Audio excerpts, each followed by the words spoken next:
వాక్యమే నన్ను బ్రతికించెను, బాధలలో నెమ్మదినిచ్చెను.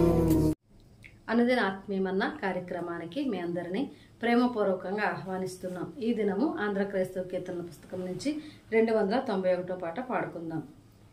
ధరణిలో నీదనమూలెల్లా ధరణి పాలైపోవును, ధరణిలో నీదనమూలెల్లా ధరణి పాలైపోవును. గరిమ తోడా నీవు గైకొను, గరిమ తోడా నీవు గైకొను, నిరతముండెడి ధనమును, ధరణిలోని ధనములెల్లా ధరణి పాలైపోవును. యేసునందు నిత్య జీవ పిపుడు దేవుడిచ్చును, యేసునందు నిత్య జీవ పిపుడు దేవుడిచ్చును.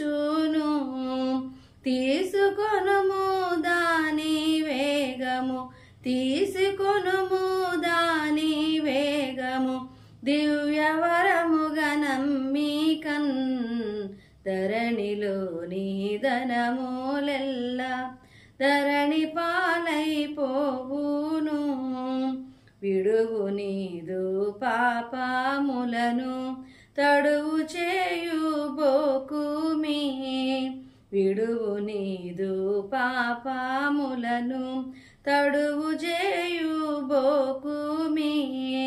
విడువకున్నా నీకు గల్గు, విడువకున్నా నీకు గల్గు, వేదనది కాంబు పో, ధరణిలోని ధనములెల్లా ధరణి పాలైపోవును. దేవకృపను బోలు నాటి దివ్య భాగ్యమొకటియున్, దేవకృపను బోలు నాటి దివ్య భాగ్యమొకటియున్. నీవు చూడబోవు మిత్ర, నీవు చూడబోవు మిత్ర, నేట నెచట వెదకినన్, ధరణిలోని ధనములెల్లా ధరణి పాలైపోవును. క్రీస్తునందు ప్రియమైన దేవుని బిడ్డలారా, అనుదిన ఆత్మీయమన్న కార్యక్రమానికి మిమ్మల్ని అందరినీ ప్రేమపూర్వకంగా ఆహ్వానిస్తూ ఉన్నాను. ఈ లెంట్ డేస్ లోని 11వ దినంలోనికి దేవుడు మనల్ని నడిపిస్తూ ఉన్నాడు. మరి ఈ దినము దేవుడు మనలో ఖండిస్తూ ఉన్న మరొక లక్షణాన్ని జ్ఞాపకం చేసుకుంటే, మత్తయి సువార్త 5వ అధ్యాయము 38వ వచనం నుండి మనం చూస్తాం కదా, కంటికి కన్ను పంటికి పళ్ళు అని చెప్పబడిన మాట మీరు విన్నారు కదా. ప్రియమైన దేవుని బిడ్డలారా, ఈ మాటను మనము జ్ఞాపకం చేసుకుంటున్నప్పుడు దేవుడు ముఖ్యంగా యేసుక్రీస్తు ప్రభువారు ఈ ప్రతీకార చర్యను ఖండించినట్లుగా మనం చూస్తూ ఉన్నాం. ప్రతీకారం తీర్చుకోవడం అనేది దేవునికి వ్యతిరేకమైన పని. అయితే ఇక్కడ యేసుక్రీస్తు కోట్ చేస్తూ ఉన్న ఈ మాట కంటికి కన్ను పంటికి పన్ను అనే మాటను ఈ నిర్గమకాండంలో మనము మొదటిగా దానిని చూస్తాం. 21వ అధ్యాయము 24, 25 వచనాలలో మనం జ్ఞాపకం చేసుకుంటాం.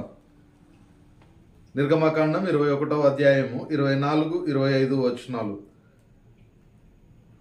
నీవు ప్రాణమునకు ప్రాణమును, కంటికి కన్ను, పంటికి పళ్ళు, చేతికి చెయ్యి, కాలుకి కాలు, వాతకు వాత, గాయమునకు గాయము, దెబ్బకు దెబ్బయు నియమింపవలెను అనే మాటను మనం చూస్తూ ఉన్నాం. అంత మాత్రమే కాకుండా ద్వితీయోపదేశ కాండంలో కూడా మనం ఈ మాటను చూస్తాం. ద్వితీయోపదేశ కాండము 19వ అధ్యాయంలో మనం చూస్తాం.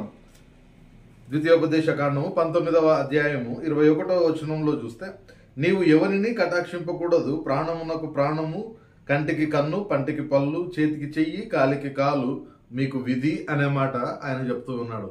అయితే ఇది ప్రతి ఒక్కరికి కాదు, కానీ దాని యొక్క సందర్భాన్ని మనం ఆలోచన చేసినట్లయితే ఈ 19వ అధ్యాయం 15వ వచనం నుండి మనం జ్ఞాపకం చేసుకుంటే, అక్కడ ఈ తప్పులు జరిగినప్పుడు, గొడవలు జరిగినప్పుడు, తప్పులు జరిగినప్పుడు, ఒకరికి తమ దేహములో ఏదైనా నష్టము జరిగినప్పుడు వారికి ఏ విధమైన శిక్ష విధించాలో జనరల్గా కోర్టుకు, అంటే ఆ కోర్టులో నిర్ణయం చెప్పే ఆ యొక్క యాజకులకు దేవుడిచ్చిన విధిగా దీనిని మనం చూస్తూ ఉన్నాం. అంటే అదొక గైడ్ లైన్ గానే యేసుక్రీస్తు ఇస్తూ ఉన్నట్లుగా మనం ఈ భాగంలో చూస్తాం. 19వ అధ్యాయం 15వ వచనం నుండి 21వ వచనం వరకు ఉన్న భాగంలో మనకు అది చాలా క్లియర్గా స్పష్టంగా తెలుస్తూ ఉంది.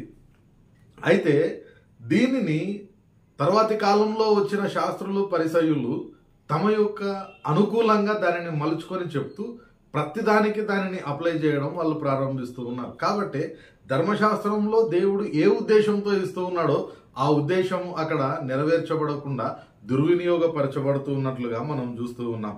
కాబట్టి అంత మాత్రమే కాకుండా ఈ మాట ఎందుకు చెప్తూ ఉన్నాం దుర్వినియోగపరచబడుతుంది అని అంటే, ఇదే ధర్మశాస్త్రంలో దేవాది దేవుడు ప్రతీకారం తీసుకోకూడదు, చేయకూడదు అని కూడా చెప్తూ ఉన్నాడు. కొన్ని మాటలు మనం జ్ఞాపకం చేసుకుంటే లేవియాకాండము 19వ అధ్యాయము, లేవియాకాండము 19వ అధ్యాయంలో మనం చూస్తాం 18వ వచనంలో, లేవియాకాండము 19వ అధ్యాయం 18వ వచనంలో మనం చూస్తే, కీడుకు ప్రతి కీడు చేయకూడదు, నీ ప్రజల మీద కోపం ఉంచుకొనక నిన్ను వలె నీ పొరుగు వారిని ప్రేమింపవలెను అనే మాట ఆయన చెప్తూ ఉన్నాడు. అంతేకాకుండా సామెతల గ్రంథంలో మనం జ్ఞాపకం చేసుకుంటే సామెతల గ్రంథము 20వ అధ్యాయము 22వ వచనాన్ని మనం చూస్తాం.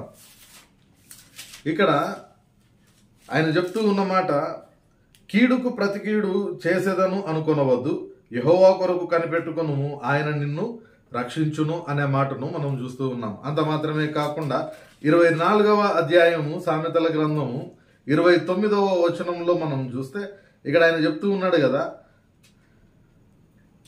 వారు నాకు చేసినట్లు వారికి చేసేదను, వాని క్రియ చొప్పున వానికి ప్రతిఫలం ఇచ్చేదను అని అనుకొనకుము అనే మాట ఆయన చెప్తూ ఉన్నాడు.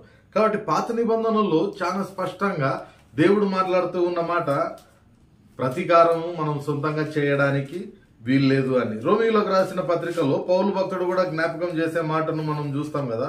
రోమీయులకు రాసిన పత్రిక 12వ అధ్యాయము 19వ వచనంలో చూస్తే, ప్రియులారా మీకు మీరే పగ తీర్చుకొనక దేవుని ఉగ్రతకు చోటీయుడి, పగ తీర్చుకొనుట నా పని, నేనే ప్రతిఫలమునిత్తును అని ప్రభువు చెప్పుచున్నాడని వ్రాయబడి ఉన్నది. కాబట్టి పరిశుద్ధ గ్రంథంలో అనేక మార్లు మనము పగ తీర్చుకోవడానికి వీల్లేదనే మాట స్పష్టంగా మనం చూస్తూ ఉన్నాం. కాబట్టి శాస్త్రులు పరిసయ్యులే ఆ మాటను తమకు అనుకూలంగా బోధిస్తూ దుర్వినియోగపరిచినట్లుగా మనం చూస్తూ ఉన్నాం.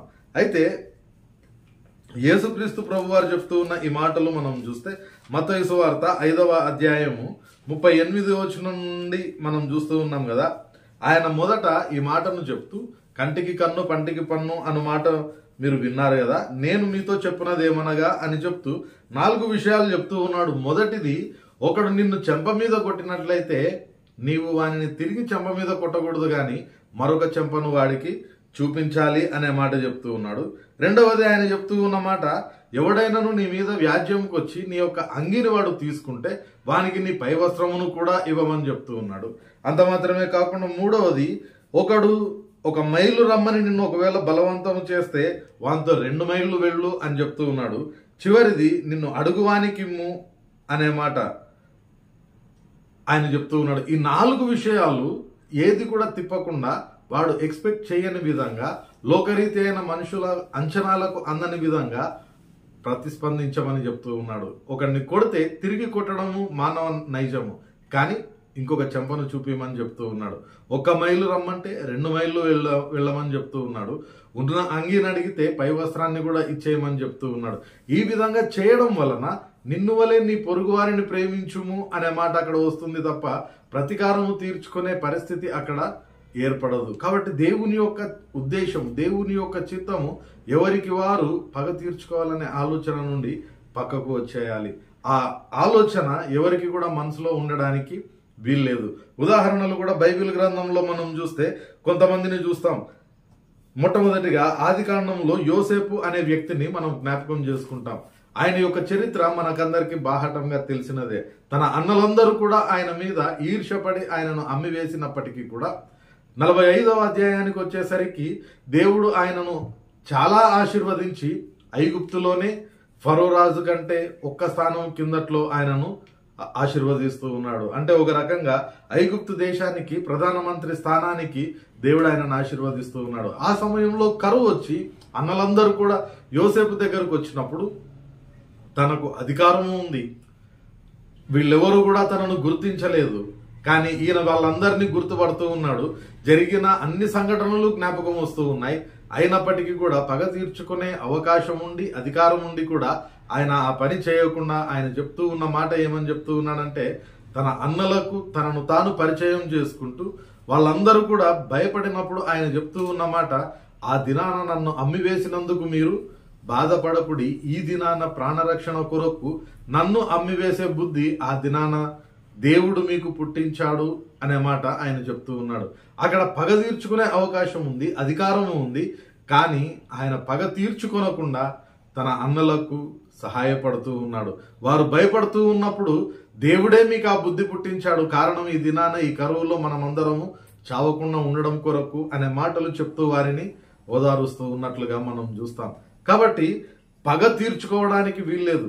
రెండవదిగా మనం జ్ఞాపకం చేసుకుంటే దావీదును మనం జ్ఞాపకం చేసుకుంటాం. సమూయేలు మొదటి గ్రంథం 24వ అధ్యాయంలో మనం చూస్తే సౌలు నుండి ఆయన పారిపోతూ ఉన్నాడు, కానీ ఒకానొక స్థలంలో సౌలు ఆదమరిచి నిద్రపోతూ ఉన్నాడు.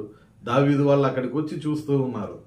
అప్పుడు చంపేసే అవకాశం ఉన్నప్పటికీ కూడా దావీదు చెప్తూ ఉన్నమాట, అతడు దేవుని చేత అభిషేకించబడిన వాడు, మనం అతనికి ఏ కీడు చేయడానికి వీల్లేదని చెప్పి ఆ అవకాశం ఉన్నప్పటికీ కూడా చేతిలో అవకాశం ఉండి ఆయన ఆ పని చేయట్లేదు. కానీ తర్వాత ఆయనకు తెలిసే విధంగానే ఆయన వస్త్రపు చెంగును మాత్రం కోసుకొని పోతూ ఉన్నాడు, ఆయన తెలియజేస్తూ ఉన్నాడు. ఇద్దరిని మనం జ్ఞాపకం చేసుకున్నాం.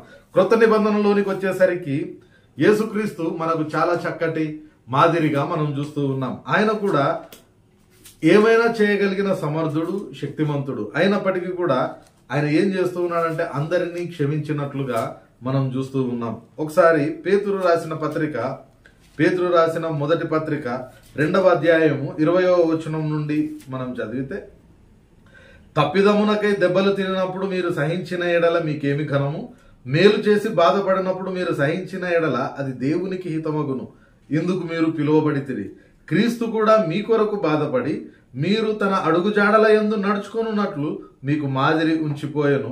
ఆయన పాపము చేయలేదు, ఆయన నోట ఏ కపటమును కనబడలేదు, ఆయనను దూషింపబడి బదులు దూషింపలేదు, ఆయన శ్రమ పెట్టబడి బెదిరింపక న్యాయముగా తీర్పు తీర్చు దేవునికి తన్ను తాను అప్పగించుకొనెను. కాబట్టి ఇక్కడ యేసుక్రీస్తు కూడా ప్రతీకారం తీర్చుకోకుండా తనను తాను తగ్గించుకొని తీర్పు తీర్చు దేవునికి తనను శిక్షించు వారిని ఆయన అప్పగించాడనే మాటలు మనం ఇక్కడ చూస్తూ ఉన్నాం. చివరిదిగా మనం చూస్తాం కదా, హెబ్రీలకు రాసిన పత్రికలో హెబ్రీ క్రైస్తవులు కూడా ఈ యొక్క శ్రమలను సంతోషంగా అంగీకరిస్తూ ఉన్నారు. వారు కూడా 10వ అధ్యాయము 32వ వచనం నుండి మనం చూస్తే, అయితే మీరు వెలిగింపబడిన మీదట శ్రమలతో కూడిన గొప్ప పోరాటము సహించిన పూర్వపు దినములను జ్ఞాపకం తెచ్చుకొనుడి. ఒక విధముగా చూచితే మీరు నిందలను బాధలను అనుభవించుట చేత 10 మందిలో ఆరడి పడితిరి. మరి ఒక విధముగా చూచితే వాటిని అనుభవించిన వారితో పాలివారైతిరి. ఎలాగనగా మీరు ఖైదులో ఉన్న వారిని కరుణించి మీకు మరి శ్రేష్టమైనది స్థిరమైనదియునైన స్వాస్థ్యం ఉన్నదని ఎరిగి మీ ఆస్తి కోల్పోవుటకు సంతోషముతో ఒప్పుకొంటిరి అనే మాటలు మనం చూస్తూ ఉన్నాం. కాబట్టి వాళ్ళు కూడా శ్రమలను సంతోషంగా ఒప్పుకున్నారు, ఆస్తులు పోగొట్టుకోవడానికి సంతోషంగా ఒప్పుకున్నారు, కానీ ప్రతీకారం తీర్చుకోవడానికి వాళ్ళు ప్రయత్నం చేయలేదు. కాబట్టి ప్రియమైన దేవుని బిడ్డలారా, ఇవన్నీ మనం ఆలోచన చేస్తూ ఉన్నప్పుడు, ఇవన్నీ ధ్యానం చేస్తూ ఉన్నప్పుడు మానవులుగా మనము మరి ముఖ్యంగా ఈ లెంట్ డేస్లో దేవునికి దగ్గర కావడానికి చేస్తూ ఉన్న అనేకమైన ప్రయత్నాల్లో మనము కూడా ఒకవేళ ప్రతీకారం తీర్చుకోవాలనే మనసు ఒకవేళ మనలో ఉంటే దానిని ఇప్పుడే తీసివేసుకోవడానికి ప్రయత్నం చేయాలి. కారణం ఏంటంటే పేతురు రాసిన 2వ పత్రికలో ఒక మాట చెప్తూ ఉన్నాడు. 1వ అధ్యాయము 4వ వచనపు చివరి భాగంలో మనం చూస్తే, దేవ స్వభావమునందు పాలివారగునట్లు మనము పిలువబడుతూ ఉన్నాం. కాబట్టి దేవ స్వభావములో మనం పాలివారు కావాలి అనంటే ప్రతీకారము తీర్చుకోవాలనే మనసు మనకు ఉండకూడదు, కానీ ఆ ప్రతీకారము తీర్చు దేవునికి సమస్తమును అప్పగించి మనమైతే వారిని క్షమించేవారుగా ఉండడానికి ప్రయత్నం చేయాలి.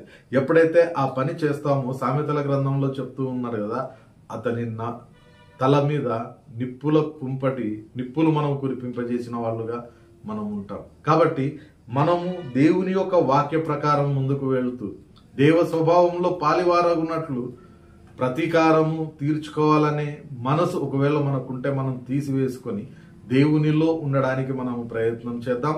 పరిశుద్ధాత్మ దేవుడు సహాయం దయచేయును గాక. ప్రార్థన చేసుకుందాం. పరిశుద్ధుడైన దేవా, ప్రేమ గల మా తండ్రి, మరొక పర్యాయము నేటి దినాన మాతో మాట్లాడిన విధానమును బట్టి నీకు వందనాలు.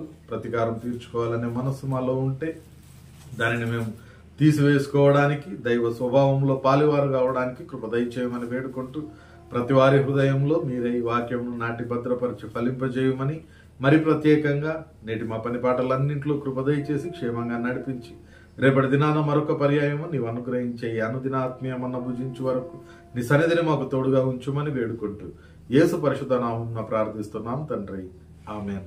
తండ్రి, కుమార, పరిశుద్ధాత్మ త్రియేక దేవుని సకల దీవెనలు సదాకాలం మనకందరికీ తోడయుండి నడిపించును గాక. ఆమేన్.